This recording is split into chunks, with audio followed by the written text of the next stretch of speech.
Welcome, welcome, welcome, and thanks for listening. Tonight we're off to the sweltering heat in Tucson with the artist, author, mystic, and occult practitioner Marcella Kroll. Dr. Party and I really had a wonderful time connecting with Marcella and her many offerings. And especially, I think you're going to hear that Marcella is really focused on keeping the ancient traditions alive and allied with sort of modern times. And she really provides a lot of pathways into them for the practitioner. In fact, one of her recent art exhibits in Los Angeles at the Philosophical Research Society was called Pieces of Portals. And I think this idea of a portal is very important in Marcella's work. And we were grateful that she allowed us a portal into sort of her world here. We're really focused on her new oracle deck called the Initiates Oracle, which is just released. But I think the way we're using it is very interesting at Marcella's suggestion. We're sort of going on a little journey with it, a shamanic path, an opening for the initiation process. And I think you'll get really a taste of what Marcella's offerings are through this process. So just to set things out here, the cards we're drawing are under the rubric of the journey that starts off with the call, then there's the separation, then the descent, transformation, return, integration, and mastery. But even though these categories might sound familiar to you, I think it's really interesting that the way Marcella approaches them almost turns them into very relatable and sort of day-to-day experiences. In other words, you might not think you're going on an initiation and you're just having a normal day, but really the experience is that a lot of things, and perhaps everything, is an initiatory alchemical process, always unfolding. And our role is to just participate in the magic of life. But without further ado, here's Marcella.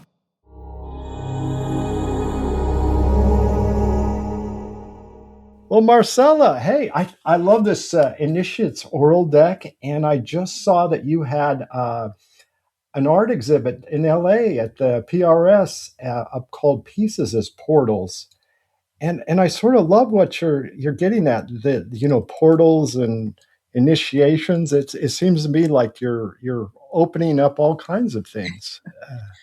I mean, I hope so. Thank you for bringing up the art show and just the timing of it with the release of this deck. I feel like has been pretty important. There's this element of just wanting to kind of give people the opportunity to have their own process through magic and initiation. But also the art show, yes, is like an expression of visual mediumship for me, but I wanted it to be activated by magic, like with people who are interacting and engaging with it.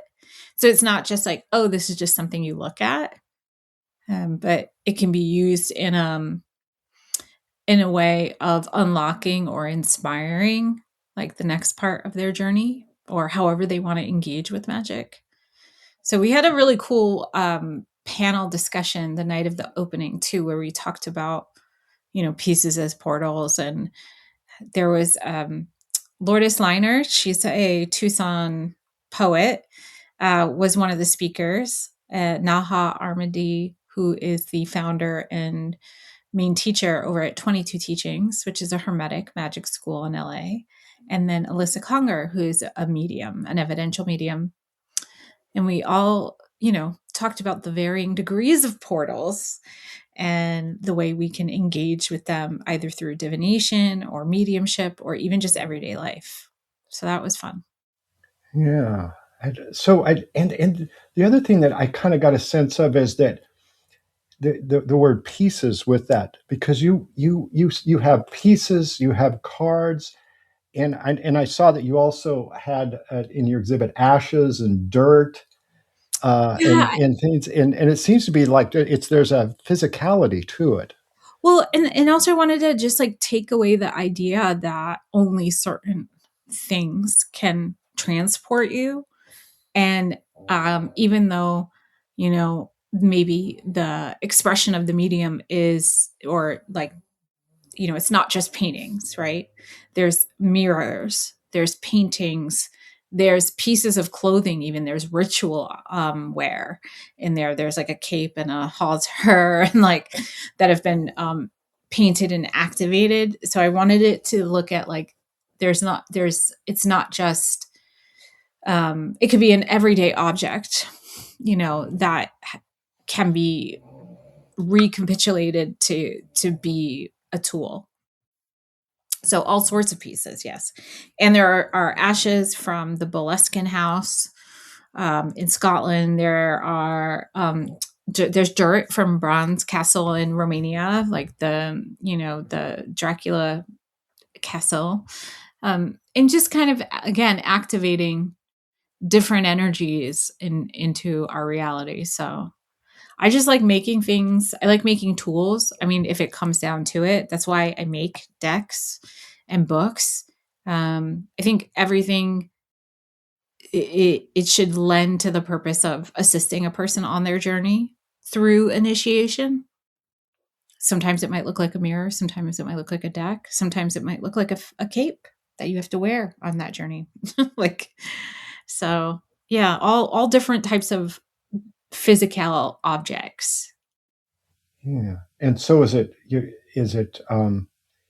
you're kind of offering those decks as part of your process, but maybe as a way to open up people that they can experience sort of their own physicality and process along with it? I think so. Even the pieces like the paintings that are done on papyrus from Egypt, from my own adventure, my own initiations there, and giving access to instead of just a lot of the context of, for years I did one-on-one readings with people, and one of the things about creating decks was, how do I become more than just this one-on-one experience? How do we put that in other people's hands so they can have that ripple effect and it can go out and it's not just reliant on one person or one source? Because a lot of times we put all of our kind of authority or our own advancement contingent on one person's ability to see us or see us through. Now, I think it's good to have witnesses to initiation, whether it's like your own community or group, but I also think it's important to self-initiate into different parts of your reality, and to do that with I'm sorry, the dogs are barking. If there's other dogs are barking. They're hearing the call. They're hearing the Hearing call. the call, the journey, right? Yes. Like, please stop barking. But yeah, so I think there's so many ways to look at it. I think I started moving away from personal sessions because I got more into mentorship. Excuse me. I got more into mentorship and wanting to, like, how can I like help people feel ignited and actively take charge, or want to not just go to one person or one source, kind of come back to their own inner discernment and their inner authority. Right, right. And I do know that you were offering classes this summer. I think they're full though, but maybe they'll be. This year I stopped doing personal sessions, and I'm doing an apprenticeship program, and I've done it spring, summer. I'll be opening up fall classes. Actually, September 1st, I'll be opening up my fall cohort for depth oracle training. But yeah, so moving more into the realm of like, how can I like not tell people like not how to do it like I do it, but how to do it the way they do it. And it's the same thing with with creating decks, right? It's like giving people the tools, but also here's some light instructions, but make it your own, right? I like to think of it like, with even like if you're learning to play an instrument, you can learn from a teacher, but how do you make it your own? How do you write your own music? You're not simply just mimicking. I mean, you can to learn, but ultimately, where's your own voice in that? So it's the same thing with divination, I think, and initiation. Yeah. So if I could just ask a question here, if that's okay, not to interrupt the flow, but it sounds like you're inviting people to open themselves to a call, but also to be fully present to that, to be resonant in a way that um, doesn't just mean presence, but it also somehow means a kind of oversight of their own. Does that? That rings true. Absolutely. I want people to have their own sense of authority in their work, but also, you know, give them some.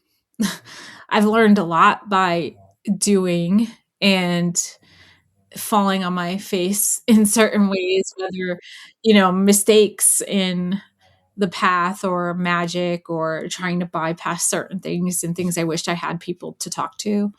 So I'm like, let me share with you my experience, not to tell you to live the experience the same way, but maybe perhaps you can do this better or in a different way. Um, So so building their own strength. yeah, I like to teach with people, not at them. And that can be a little bit challenging, especially currently, because where a lot of people are just used to talking heads like at them, or being in this like receiving and just people talking at them, right?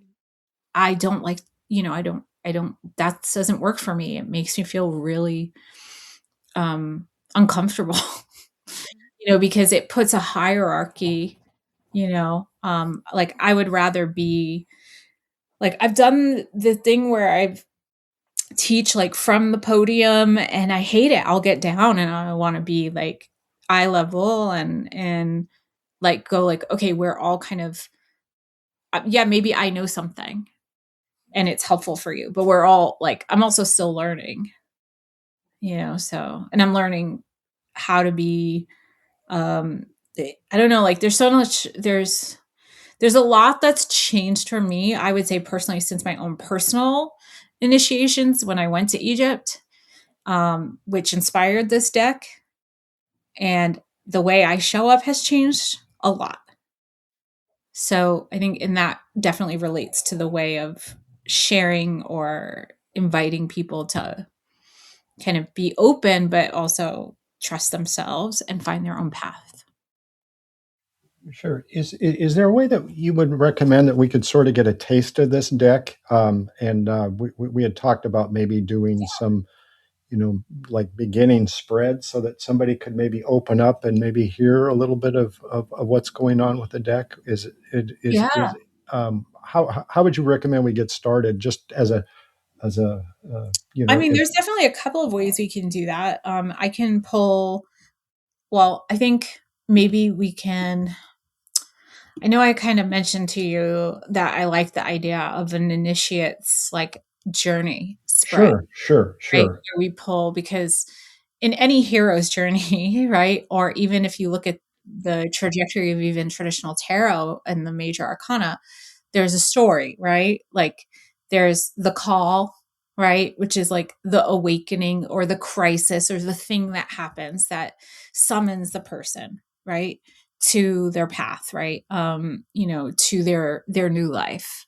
And then there's separation, right? Which is the individual physically or emotionally, they have to like step away from their everyday life. And, there's a descent, or an underworld journey, right? Where they go through some kind of painful experience in this process as they're, being torn away from the familiar, and maybe they start to face their fears. I mean, this all is very much like the plot to most movies, right? Or Right. things, right?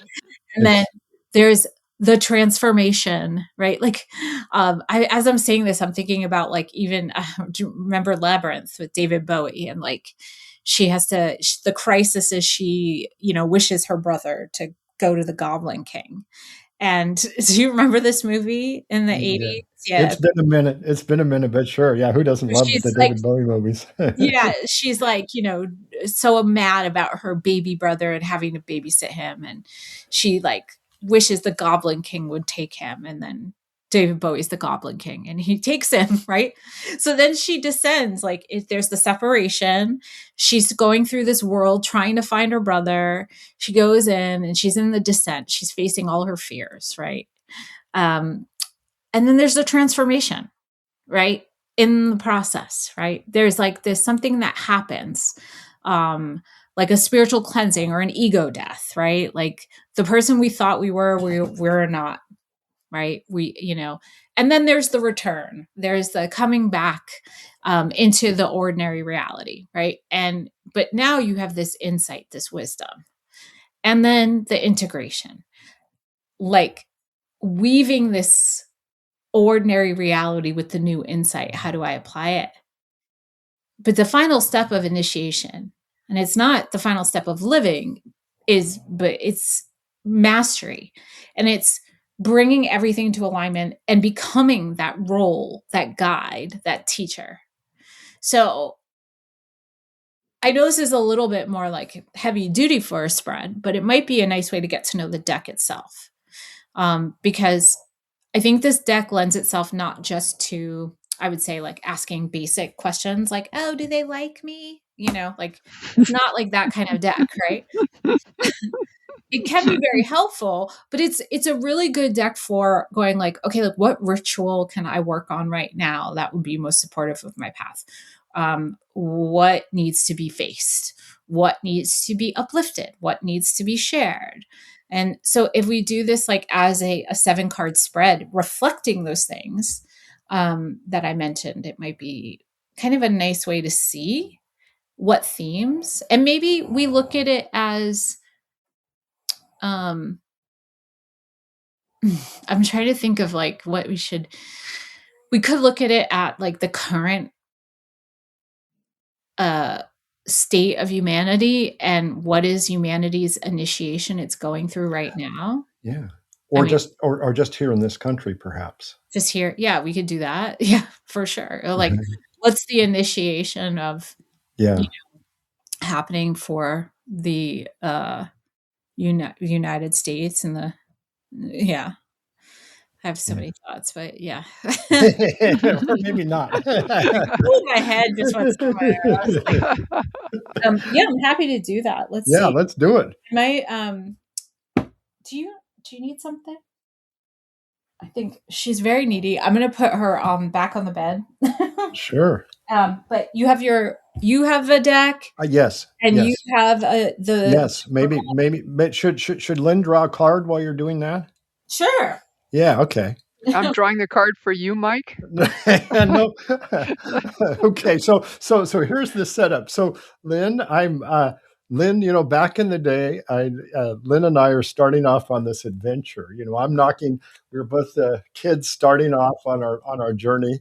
Okay. We're maybe hearing the call, right? Yes. So I'm knocking on her door and she's sneaking out of her house and we're going to go start a little journey perhaps. I love it. I'm like, Lynn? I'm going to Muscatine, Iowa. Is that right, Lynn? That's right. Yeah. Look at me go. Give Muscatine a little plug there. They could use some help these days. Okay. So do I pull something? Well, you're going to pull a card for him, right? Yeah. Okay. So I can pull any card? Any card. Okay. And this is the call. This is symbolizing the call. This is interesting. Marcella? Okay, so if I call for you, yes. Can I hold up the card and you can see it? Yes. Oh, union. Ooh. Okay. Nice. Okay. So this is the call for you, right? So thinking about this is the awakening, right? This is the vision that summons you to your path, right? On first glance of that too, what I'm noticing is like have you felt like a recent pull towards something that matches your spirit? Right? It's alchemy of the self, right? So maybe this next part, this call that's beckoning you, is about that balance, the alchemy of the self. It's the symbol of the alchemical marriage, right? So it's like bringing together. Do you feel like that? Have you Yeah. felt that? The, That the, merging?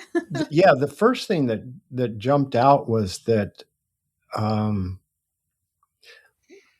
Lynn and I are both do African drumming in drum circles, Mhm.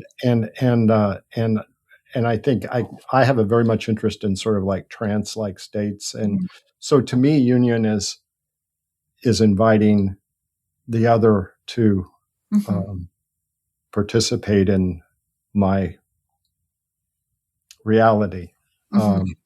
And then, but the card seems to suggest almost that there's a male and a female with the snake, not necessarily an Ouroboros, but Mhm. um, which to me is like the reptilian undercurrent of everything, perhaps. Well, and also like I see, I always have this relationship with like the serpent as well as it's deeply related to the oracle. It's deeply related to um like there's a protective aspect in of intuition that's being represented here. And I think yes, on a relational level, like it can relate to the balance of um opposites and dualistic nature of things. So sometimes to be considered whole in this, life is to balance these parts of ourselves and to bring them together. And there's transformation that can be had when we bring all those parts of ourselves together. But I think it's like there's like again, there's just like this merging of the self that I'm seeing. Like when we look at the snakes too, in this particular image, it's more like the caduceus, like, so there's like this healing process that's happening that that's the call, right? Like we're being called or summoned to this healing process, but it's because you're unified within yourself, or perhaps there's something that unifies you that you're being pulled to. So that's what I was kinda saying, like, is there something that you've been drawn to recently, whether in your practice that you're already doing or something that feels newer to you because it might be the thing that's pulling you into balance? Right. And what's interesting, the way that you described it.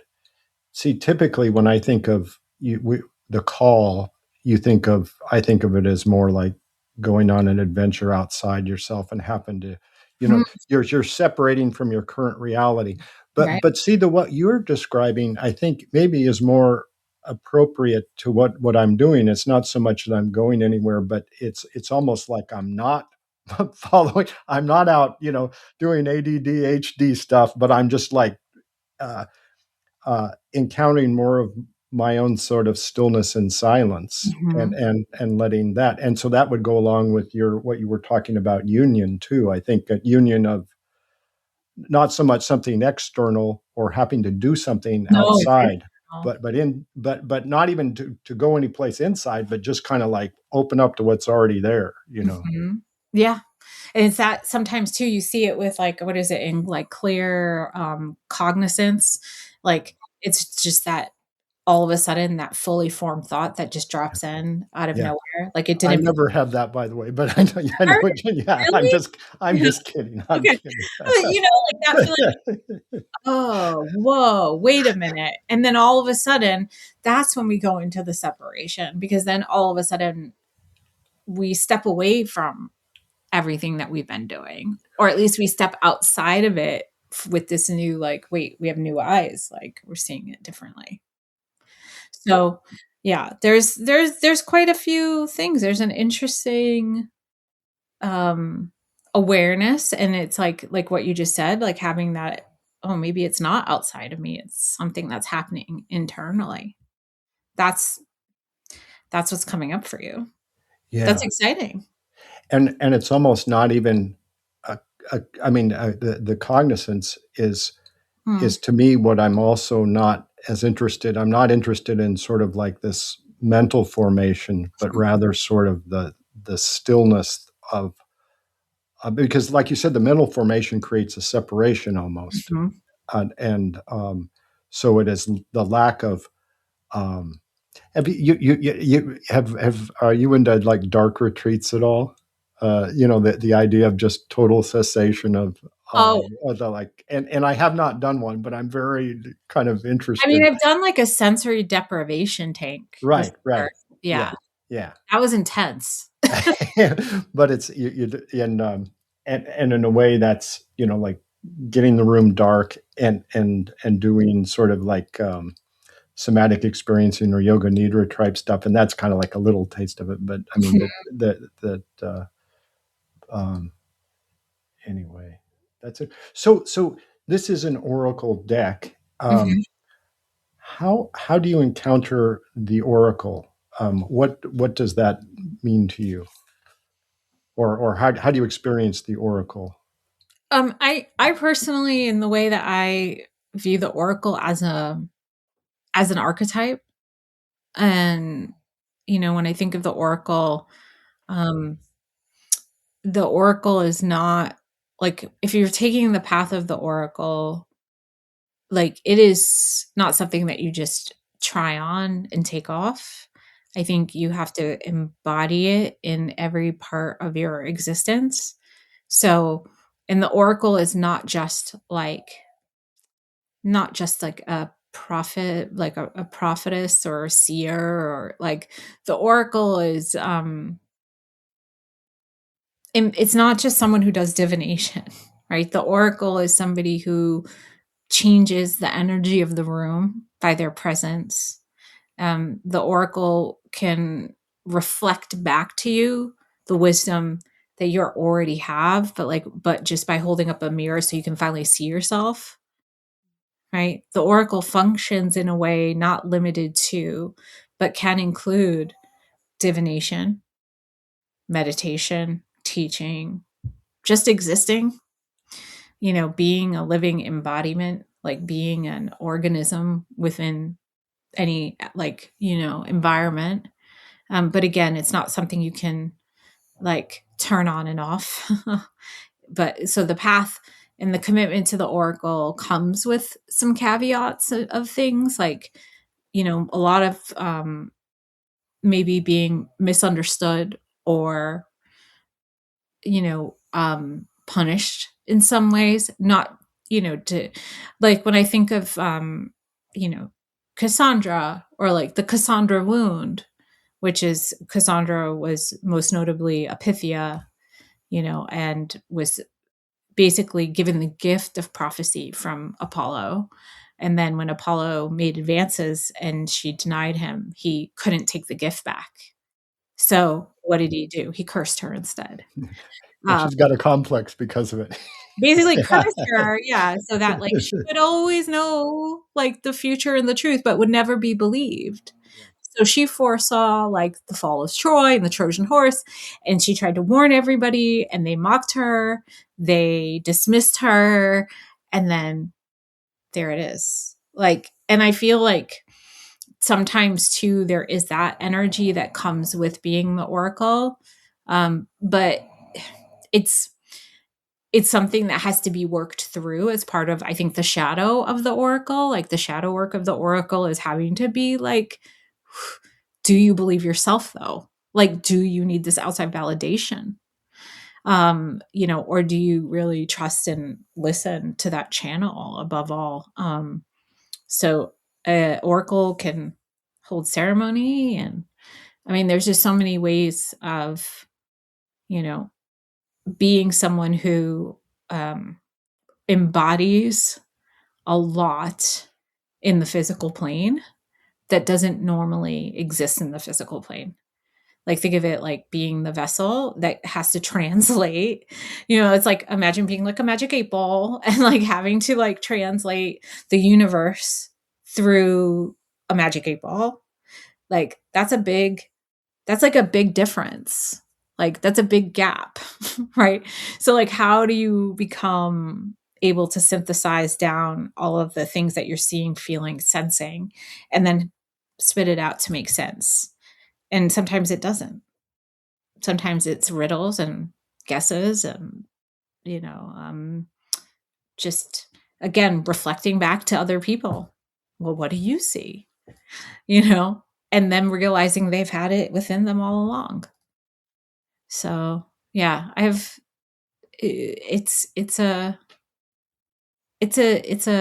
a job, an archetype. I don't know.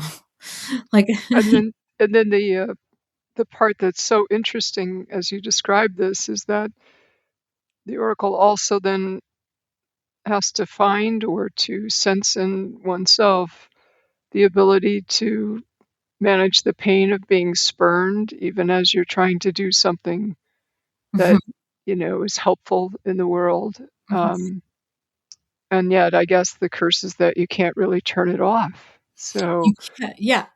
yeah. Yeah. And you can't just live a normal, regular life. Like, Right, right. but in that, they also they're not immune to having to face there's the beauty in the world, there's the horrors in the world. They see it all, right? Or Yes. they feel it all. But they also have to face a lot of those things by themselves because there's a lot of things reflected back to them, like, we don't believe you. We don't believe you that these horrors are happening. Yes. Just like we don't, or they could even be, the again, it feels like shadow work for the oracle is like dealing with that. And then putting your words out there and learning how to use your voice regardless. So, yeah. I mean, there's a whole lot that can happen with that. I did a retreat in February, and I'll say this because it's related to the deck, called The Altar Within. And I had just gotten the sample copy of the deck from my publisher, and I was like, ooh, I'm going to outline my retreat with the deck by going through the idea of the retreat. The offering was that the altar within was that you are the offering, right? Um, and so we would have like different meditations, activities, but I outlined it by using the deck. So I would like, what is our first gathering, our welcome gathering? What is the theme? And I'd pull a card, right? And like that would be the topic or the ritual based on what card I pulled, or it would inform what the ritual would be. It would inform what the conversation would be. It would inform what the teaching would be. So for each day I would have I outlined it by pulling a card for each. So that was pretty cool to be able to also divine and use this deck with that, because it helped bring some of the teachings in, but letting it be accessible, whether or not you had a formal magical path working, which I do not, Shh. Oh my goodness. I'm so sorry. Is there since we had pulled the union card, Yeah. I'm wondering, is there an aspect of the oracle in the union? Is that An aspect do you see those are related? Like, is there an aspect of union that you try to develop, or do you aspire to develop with the oracle, or is it just more a different sort of dynamic? I think the aspect with well, I think with the union, it's meant, I think for each individual, the union card can apply, in the balancing of oneself. I mean, it could relate to the oracle, as as you brought up. But I guess I'm not sure. I feel like it could apply to anyone, not just the oracle. Yeah. Yeah. Did you want to maybe look at that concept of, doing a reading around kind of like the world, maybe just like maybe what the collective of people maybe listening to this or who are open to this message, like what is the initiation, that journey that they're going through maybe right now and during these changing times? Absolutely.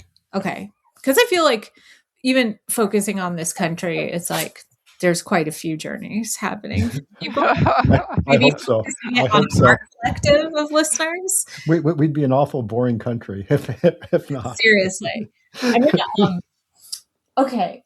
Excuse me. I'm just gonna let her out. And no, it's okay. It's okay. I'm gonna go. We're gonna go. Lynn and I will maybe draw another card for the next one, or should we wait for you to get back and do? It'll be like 2 seconds. I'm just gonna open the store, and I'm thinking. I think we'll wait for you. Yes, there we go. There we go. Okay, never a dull moment. Okay.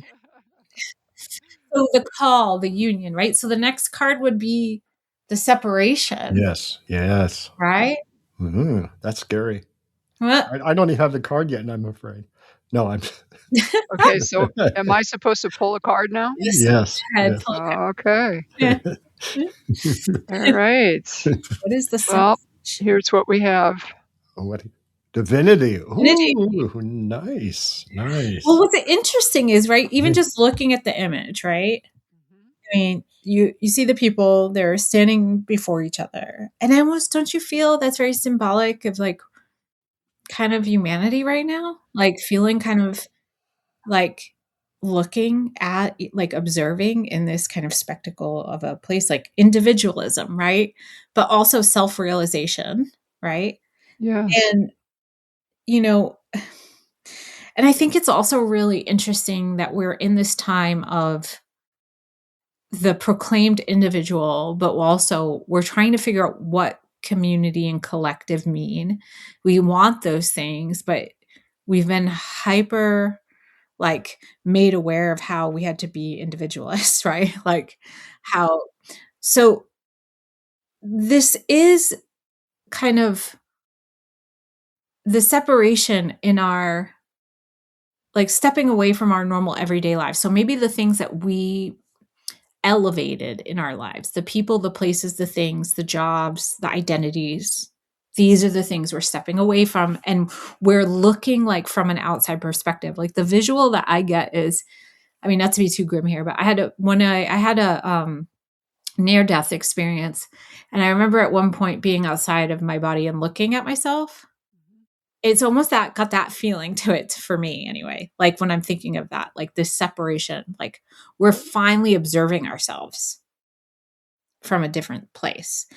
And in that, we can embrace like our own inner authority. We can embrace our own sovereignty, our own individuality, but we also have to look at our impact and our effect on each other. I think there's also the stepping away because it is the separation position. It's like stepping away from what makes us so special in a way, like, and looking at the bigger whole, like that can be traumatic, right? To step away from everything you thought made you special, right? Again, it's not, we get the call, the separation, and then we're going to go into the descent, which is, oh, whoa, the fears. After we've made this realization that we're separating from the things that we've identified with that made us so luminous, that made us so special. Because you got to look at yes, there's the card, but then we have to look at the position, right? Mm-hmm. And so because it's separation, if it was, say, transformation or the return, and you pulled that card, it would have a different meaning, I think. Like a different understanding. Any thoughts on that? Yeah, it's interesting, and again, it sort of goes against the way that you usually think of divinity bringing people together, and then this is in a way. I'm still trying to feel into this though. I mean, I think that there is a fear that when you encounter sort of, I'm going to, instead of using the word divinity, I'm going to use the word numinous. You know, that like this sort of the aspect that there's, at least from my own experience, there's always a fear in facing something that, you know, this thing that's beyond us, this transcendence, this divinity is, to me, I mean, the idea that, you know, if you really encounter the divine, it's terrifying, you know, Right. the in the Jobian sense, you know, um, so yeah, that's kind of interesting. Well, yeah. And then also, if we're looking at it from a collective perspective, I mean, look at everything that you see, even in like spiritual, I don't know, like spiritual TikTok, spiritual Instagram, like all of these platforms that host spiritual concepts, right?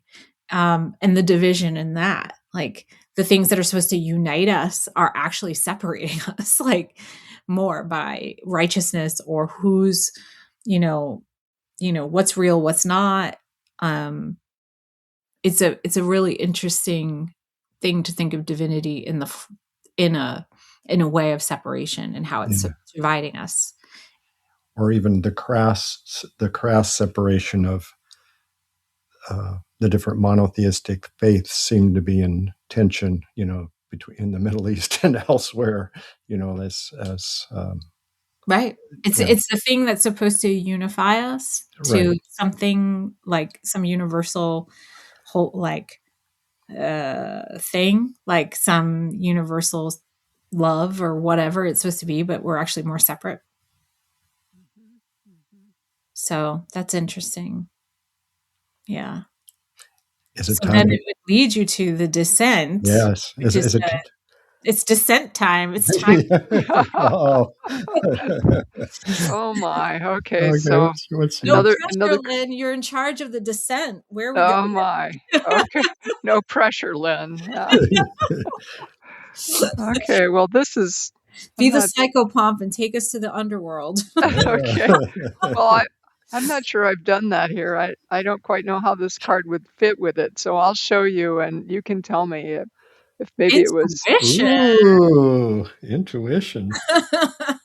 You're like, you're on your own. Here's your yeah. lantern. Yeah, I'm not sure how as you were describing the descent, so I'm Hmm. so happy to be able to turn that challenge over to you. I think I'm going to punt on that too. Maybe if you want, I can do a do-over. It's entirely up to No, I you. think it's I'm at No. your mercy. honestly, I think it's perfect because I mean, if look at the idea of a lantern, right? Say we are walking in complete darkness and we just have a lantern and what that lantern can do, right? The underworld is where we go into the inner self. We go to face our fears, right? Do you ever remember being like a kid or like having a light or a candle and a shadow and something's much bigger than it is? Or, it's like, oh my goodness. And we have to take one step at a time. The lantern is not going to illuminate the whole thing. It's just going to illuminate where you hold it, right?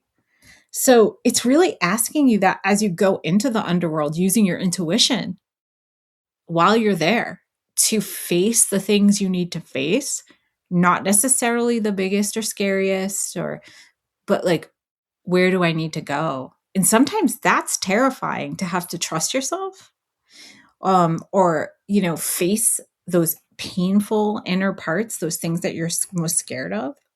But it's through that honoring of your psychic senses and your own wisdom that you get through the underworld. I think that's pretty cool. Like, we get to go into the scary, like, if you're like, oh my goodness, I can't see anything, or something's illuminated and it looks terrifying, but then you have to go confront it, right? And then you realize, like, oh, wait, that was just its shadow, or that was just this. Like, there's, I like that it's this, like, our intuition, our inner navigation system that's bringing us to the things that we need to look at. And it's only going to illuminate that, and all of the other stuff that might be filler or side notes or add-ons might not even be visible because the lantern won't light it, won't light it up. That is so interesting. It's so evocative. That's very, very interesting. It's sort of having to be situated in your presence of self and deal with simply what's before you without sort of the glare of everything around you. That's a very evocative image. And just think of it like what's that phrase? Like everywhere you go, there you are. Yes, The thing. yes. Yeah. And maybe having to just look within again, but also without the distraction of everything else, cutting in or distraction or kind of a momentary oh, I got to put out that fire. I got to put out that fire before I deal with this. And this is no. You're walking through and you're illuminating the very things that you need to see. So again, it's a very so far this spread, it's this very internal journey. There are cards that relate to the external world, but so far what we've pulled has been very much about the internal journey that's happening. So I think that says a lot too. So does that resonate with you, Mike? Well, it's interesting because I kept thinking the way you were describing it of the Fool and the tarot deck. Usually is associated with the lantern and intuition, the Hermit. but not the Fool, the Hermit. I'm sorry. Yeah, it's okay. Yeah, I am the Fool, obviously, but you're correct, the Hermit. Mm-hmm. But I haven't associated that with the underworld.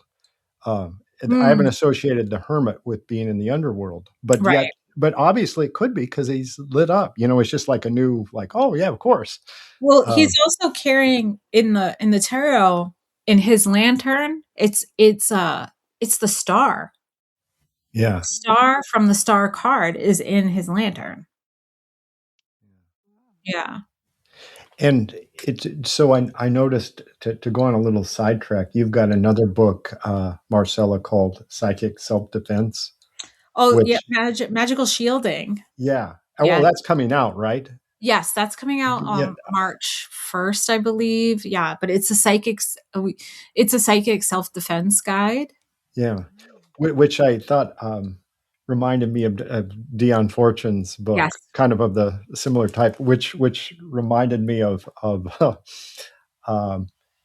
since we were talking more about our country writ large. She had an interesting, when she was involved in World War II. Yes. An interesting defense to the fascists coming in from the continent, not to get sucked into the energy of what was coming from Germany, but the internal light and the power within, which would kind of go along with the descent and the intuition card that you pulled, perhaps, of finding what was good about England and their history, as opposed to being sucked into the BS coming from elsewhere. That also tracks with her whole, connection to psychic self-defense and protection, strengthening from within, right? And she talked a lot about if something's off, it's usually because your etheric double is being hit, and kind of strengthening from within in your own resources, because she said if there's holes in that, essentially, I'm paraphrasing here, but you're more prone to outside influence, right? If your own inner is not strengthened enough. Yeah. So that's, and you don't, I guess I hadn't thought of that as a descent, but it makes sense. Yeah. Well, the next point of the journey would be transformation. And so this is the part of the story where the initiate is going through they've faced the fears, right? They've stepped away from their life. They've faced their fears. They're going through this period of like cleansing and ego death, right?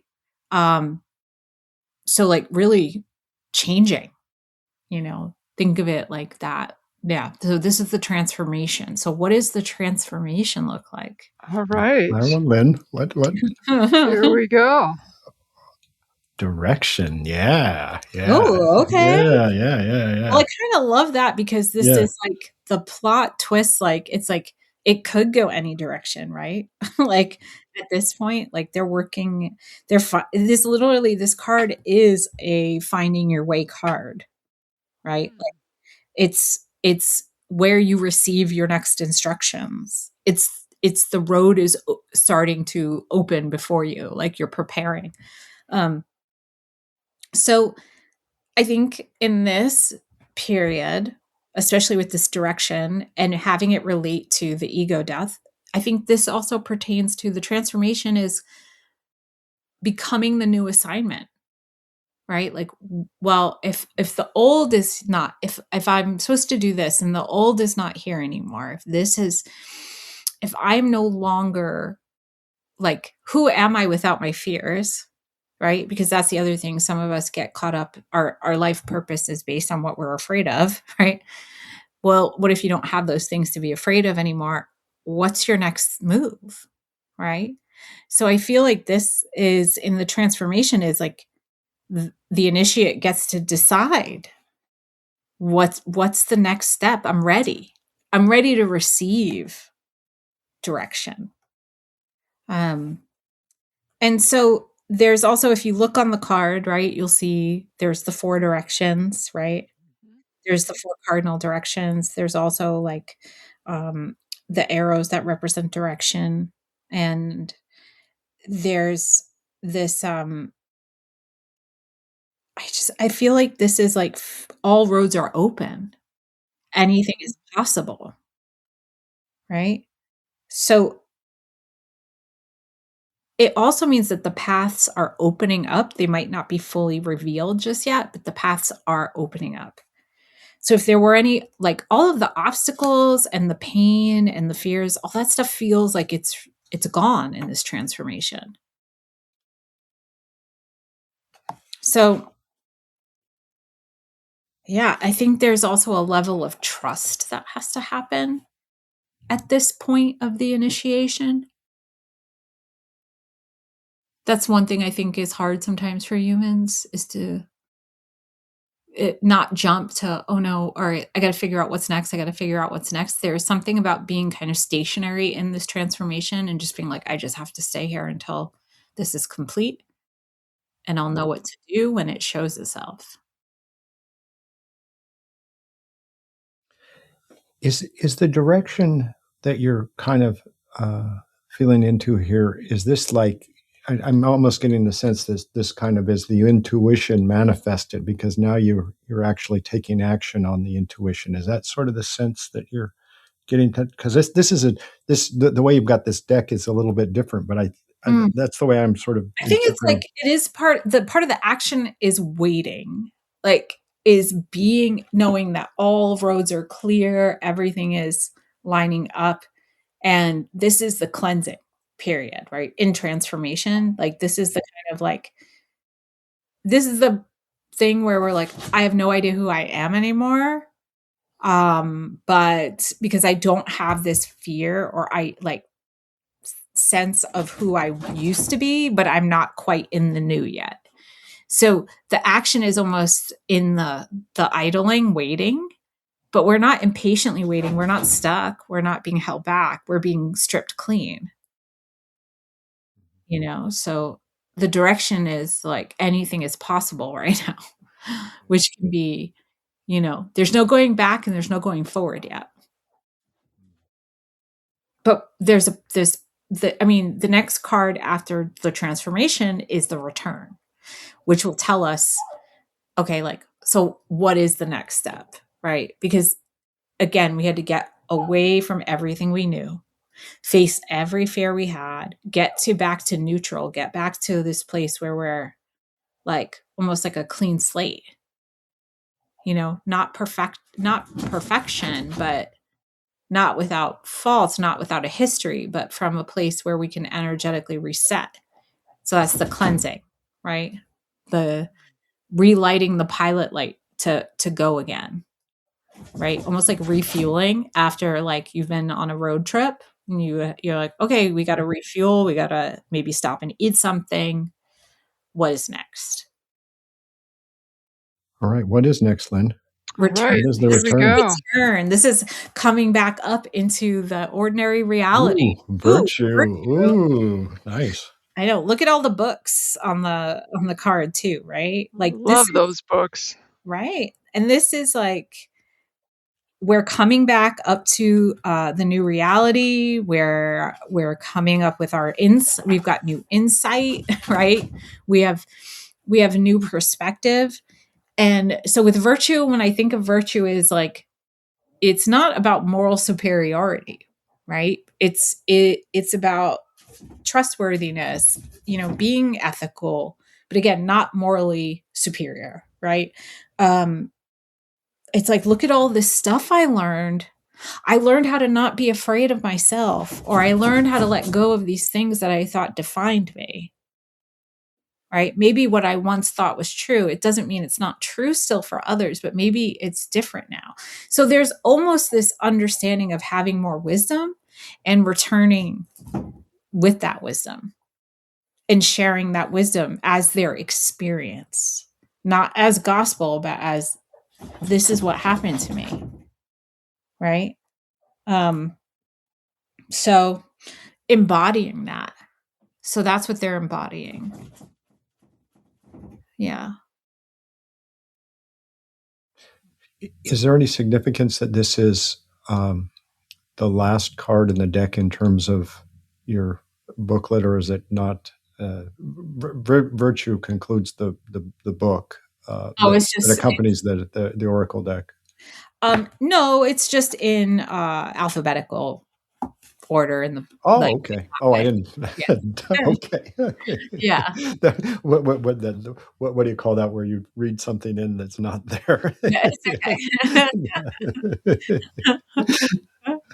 All right. So then the integration. Yeah. Next step in is integration. Yeah, there's integration, right? So this is how do we weave these new lessons into our regular life, right? Because you could come back and you could have all the like spiritual mastery, right? But then you got to like apply it, right? So like, wait, I got to come back into the, into the muggle world and like how do I weave this virtue into there, right? So what does that integration look like? So that's the next card? Yes. Okay. Offering, nice. I love that. Yeah, that is nice. That's great for an integration card. Beautiful card. Yeah, it's a great way to like apply it, right? It's like the gift, it's the devotion, it's service, it's it's like acts of giving and receiving, right? So you share it, you share the wisdom, you share yourself, you share your experience. I mean, I think this is a perfect way to like integrate that virtue, right? Like the integration. And there's balance here, right? Yeah, there's balance here. I love that. I noticed that you've have a similarity with an offering with Keter. Is that correct? I'm sorry? Is in your book the symbolism says Keter? Or is it the Kether. The Kether. Yeah. Mm-hmm, Yeah. Mm-hmm. Yeah. For offering, which I thought was kind of interesting. Yeah. And then, also like there's if you look at the card, right? I'm trying to look at the card too here. There's a few things, right? We have the Kether, we have the tree, with the tree of life behind it, the Ka, the Ba, and the Heka. There's this understanding that the spirit goes on beyond the physical, and there's this element of especially with the Heka, that things can move in these mysterious ways. Like the Kether is the right, the highest point, right? And through that, it can symbolize that, like that consciousness state. We can't, I mean, yes, it would be nice for all beings to be able to get there. But every time you make these offerings, every time you offer yourself or of service or these things, you tap into that, right? You tap into your purpose, you tap into that higher consciousness, right? You don't necessarily get there, but you're making contributions to that space. Mm. And then through those offerings, right? Which is interesting. We would think like maybe the offerings would be part of the mastery, because that's right, stepping into the role of guide or teacher, but it's not. So the final part of this particular initiation, the mastery, would be, that full alignment, right? So it would be the final card. What would that final card be? All right. So we're going for the final card. Mastery. Yeah. All right. Here we go. Manifestation. Well, no big deal. Right? I mean, it literally is the tree of life, right? Yeah, exactly. Yeah.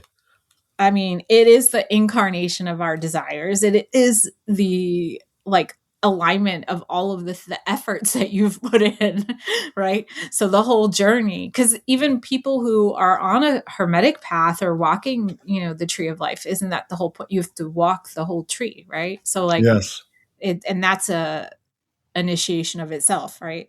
So it is I love that the mastery is reaching full alignment and stepping into the role as the guide or the teacher, is because you've walked the walk, you've talked the talk, you've been on the path, you've done the thing, right?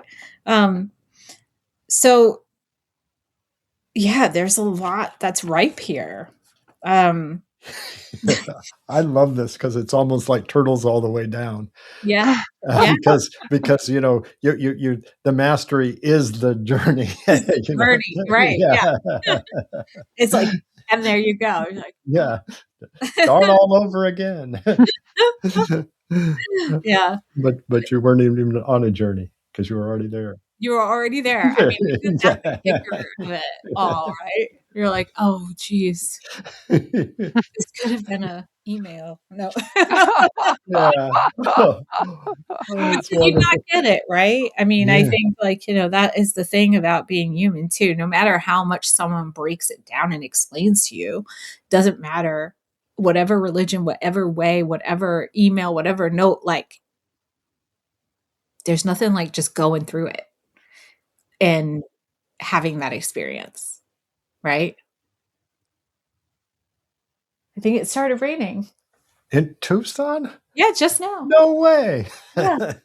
I thought it was snow. I was there a couple of weeks ago. I brought my downhill skis and I was badly misinformed. Oh, no, it was, yeah. Well, Wednesday, we had quite a storm Wednesday, and there was a ton of hail up in the mountain. Oh, my. Yeah. Oh, my. Yeah, and it was wind and a lightning storm for the lightning storm was and wind was for 45 minutes or so, to the point where everybody's phones, the alarms were going, the emergency alerts, and then it just poured for 3 hours, and then so but I mean, it's perfect timing. Exactly. Well, but before we leave, I understand you're going to Colorado here soon. Yes. Yeah. At the end of this, the last weekend of this month, I'm doing a deck signing at Ritual Craft, which is a shop in Denver. They're one of my favorite shops that I like to go and do. I like to go visit. I like to shop there. I like to teach there. And so I'll do a deck signing on August 28th. And I'm going to also lead a Gifts of Egypt past life meditation. And this is going to be a guided meditation that, it centers around if you feel like you've had past lives in Egypt, but also if you just feel connected to the Egyptian pantheon and magic, like just to kind of see what messages you can receive from them. And then the next day, August 29th, I will be doing a letter to my former self workshop, which will be a letter writing workshop and a cord cutting ritual to accompany it. So if you're wanting to let go of an old identity or a relationship or habit or anything that you're needing to kind of let go of, to kind of make it like a full rounded ritual experience, we're going to do the letter writing as well. And you've got a book on cutting cords too, don't you? Where it's related to I had a that? zine, from a while back, like from oh gosh, it's like 16 years old now, or something. No, 11 years old now. Cutting the cord. It was a zine that I made in like 2015, and then so that kind of like really kickstarted a lot of. That came out around the same time as Sacred Symbols, which was my first deck. Like it came out a couple of years later. But yeah, so I'm just trying to like keep busy and keep making things that hopefully can help other people be inspired to make things or support them on their path. Yeah.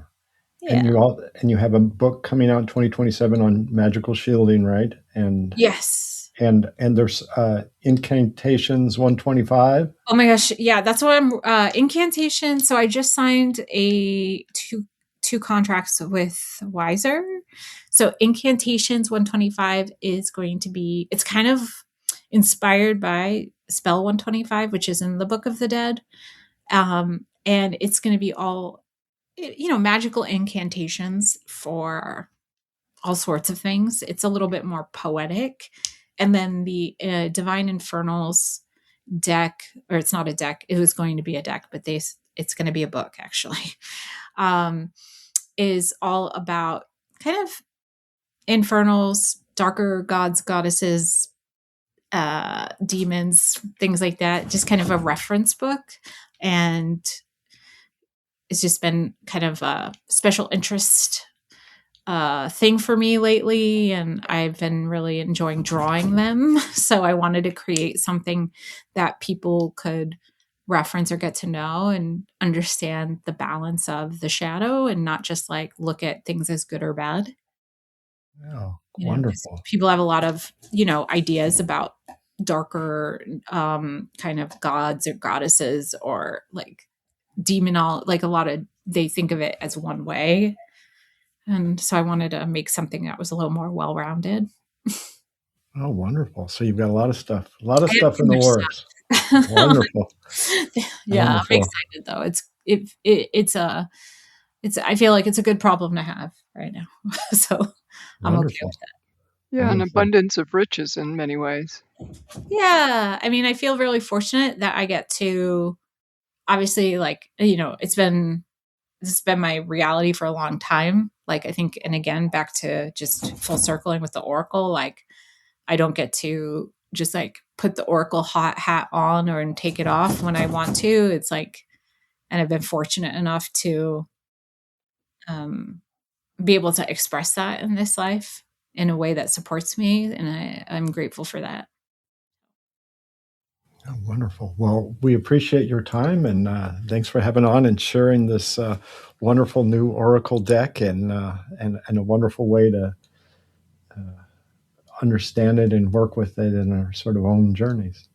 Thank you so much. Thank you both. It was great to meet you and to be able to share that process with you. This is all very new to me, and so this is really a very interesting process, and it was great to meet you and get just a real sense of the depth of your wisdom and what you bring and your artistry and how those things.